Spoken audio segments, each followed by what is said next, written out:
Salut, c'est Léo, ça dit quoi? Tout le monde, et moi le premier, pensait que cela ne fonctionnerait pas. Et par miracle, cela a tout de même fonctionné.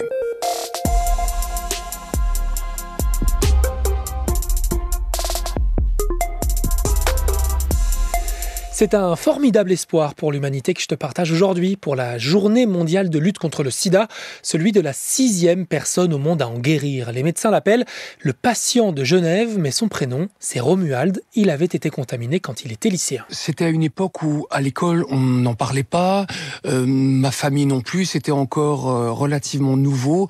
C'était en 1989 et c'est pas encore une époque où il y avait énormément de prévention. C'est à mes collègues de France Inter que Romuald raconte ensuite son parcours.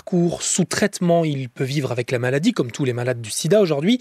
Mais au bout de 30 ans, on lui diagnostique en plus une leucémie, un cancer du sang.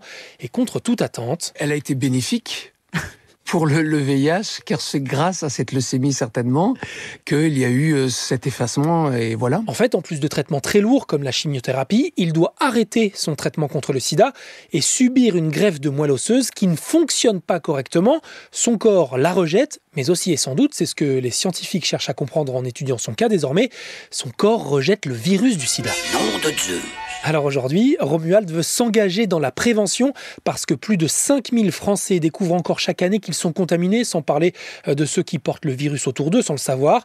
Et bizarrement, les récentes avancées médicales qui permettent bien de vivre avec le sida peuvent également produire un sentiment d'immunité face au virus, alors qu'en fait, il n'y a qu'une seule solution. Moi, je me protège pendant les relations, oui. Comme des capotes ou quoi, voilà quoi. Parce que ça a vie en fait. Pense aussi au dépistage régulièrement, chaque fois que tu changes de partenaire par exemple. C'est gratuit, sans ordonnance ni rendez-vous dans les laboratoires d'analyse médicale. Et ça peut aussi se faire anonymement dans les CEGID, les centres d'information, de dépistage et de diagnostic. Je te mets tous les renseignements dans la page Ça dit quoi de franceinfo.fr. Merci. De rien.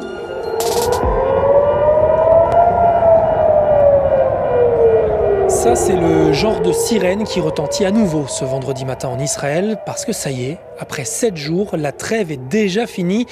À l'heure où j'enregistre cet épisode, les combats ont repris avec le Hamas. L'armée israélienne annonce avoir intercepté un tir de roquette et avoir repris ses bombardements sur Gaza. Du coup, on va laisser passer le week-end et on fera le bilan lundi dans Ça dit quoi, mais t'imagines bien que c'est un gros coup dur. Le président américain Joe Biden disait encore hier soir espérer aller à 8 jours de trêve et même au-delà. Hier, le Hamas a libéré 8 derniers otages, dont la jeune Française de 21 ans, Mia Shem, qu'on avait vue blessée au bras dans une vidéo du mouvement islamiste.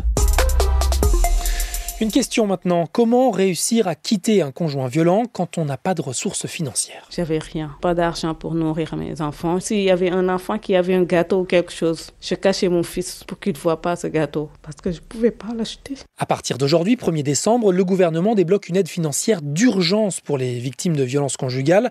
1 300 € versés par la CAF pour aider à fuir le domicile. L'année dernière, 244 000 victimes ont été recensées. Allez, une bonne nouvelle quand même ce matin. À la COP 28 sur le climat qui s'est ouverte hier à Dubaï, son président, le sultan Al-Jaber, a annoncé la création très attendue et plusieurs fois repoussée d'un fonds de compensation des pertes et dommages climatiques. Une décision historique, selon lui, qui envoie un signal positif au monde. Concrètement, les pays riches vont aider les pays les plus vulnérables, les plus touchés par la montée des eaux, la sécheresse, le changement climatique, quoi.